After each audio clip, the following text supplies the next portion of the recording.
BBC Matin. Ferdinand Gougoua. L'invité de BBC Matin. Et nous nous rendons au Mali, précisément à Bamako, qui accueille la 5e édition du Salon international de l'artisanat du Mali. C'est la première grande rencontre après la crise provoquée par le sabotage des importations de carburant par les djinns. Le ministre de l'artisanat, Mamou Daffé, en parle au micro d'Ibrahim Zongo. Mamou Daffé, bonjour. Bonjour. Comment se porte le secteur de l'artisanat, de la culture, de l'industrie hôtelière et du tourisme au Mali?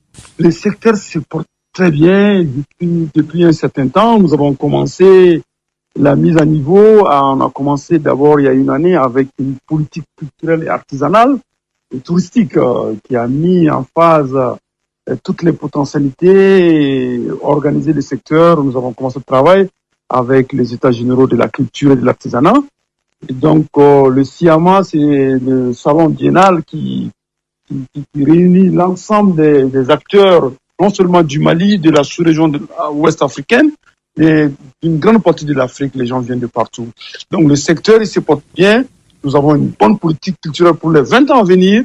Et les acteurs sont organisés et nous avons amorcé une phase d'industrialisation de notre culture dans une dynamique de revitalisation de notre territoire et de souveraineté retrouvée. Parce que vous savez, aujourd'hui, pour nous, la culture et l'artisanat, c'est la colonne vertébrale de la souveraineté, non seulement du Mali, mais des États du Sahel. Vous l'avez évoqué un peu tout de suite, plusieurs localités du Mali qui abritent des sites touristiques importants ont longtemps souffert de l'impact de la crise sécuritaire. Quelle est la situation aujourd'hui? Aujourd'hui, la situation s'améliore de façon exponentielle parce qu'il y a juste 2-3 semaines, nous avons enregistré une arrivée massive des touristes étrangers à Tombouctou, la ville mythique et historique du Mali. Vous savez, depuis le mois de février, nous avons commencé avec la semaine de la fraternité à Ségou, où nous avons reçu beaucoup d'étrangers à Ségou avec les couleurs en marge du festival sur le Niger. Nous sommes encore en plein biennale de Mali Mode Show aussi. Donc nous préparons d'ailleurs pour la grande biennale artistique et culturelle du Mali à Tombouctou, où nous allons organiser un forum mondial de civilisation sur la paix et le dialogue dans le monde, avec pratiquement une soixantaine de pays du monde invités à Tombouctou. Cette semaine s'achève la 5e édition du Salon international de l'artisanat du Mali, SIAMA. À quel point le Mali attache-t-il une importance à l'organisation de cette manifestation?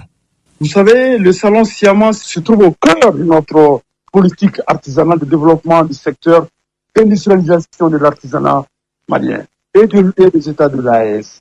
Et donc, c'est pourquoi non seulement nous avons mutualisé à travers une politique sous-régionale avec les pays de l'AES, nous avons une stratégie de développement de l'artisanat qui a fusionné les grands événements de l'artisanat des pays de l'AES. Je veux dire le SAFEM du Niger, le SIAO du Burkina, avec le SIAMA du Mali. Donc, nous travaillons ensemble comme 3 pays, main dans la main, pour chaque année magnifier la créativité, l'ingéniosité, mais surtout l'innovation de nos artisans et de nos acteurs et leur imagination. Parce que vous savez, les artisans aujourd'hui constituent la colonne vertébrale du développement et de la souveraineté retrouvée de notre pays. Parce que l'artisanat, c'est 42% de la population active, mais c'est surtout 24% du PIB du Mali. Le Mali, tout comme les autres États de l'AES, mise beaucoup sur la promotion du consommation local.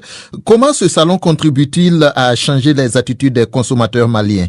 Je pense que ce salon a déjà commencé, parce que si vous observez un peu, aujourd'hui, que ce soit au Burkina avec le faso d'Anfeni, que ce soit au Mali avec le pain tissé, les étoffes sont mis devant. Comment votre ministère travaille-t-il pour permettre aux artisans de mieux vivre de leur art dans le contexte actuel? Bon, la première des choses qu'on a fait, le premier support de notre politique, nous avons créé un produit qui s'appelle AVOC, Assurance volontaire pour le secteur de la culture, culture avec grand C, y compris les artisans et les acteurs du tourisme. Et aujourd'hui, nous avons diminué de façon exponentielle pour faire en sorte que tous les artistes et artisans puissent accéder à une assurance à sécurité maladie, une assurance, une pension, une retraite. Monsieur Mamou Daffé, la BBC vous remercie. C'est moi qui vous remercie.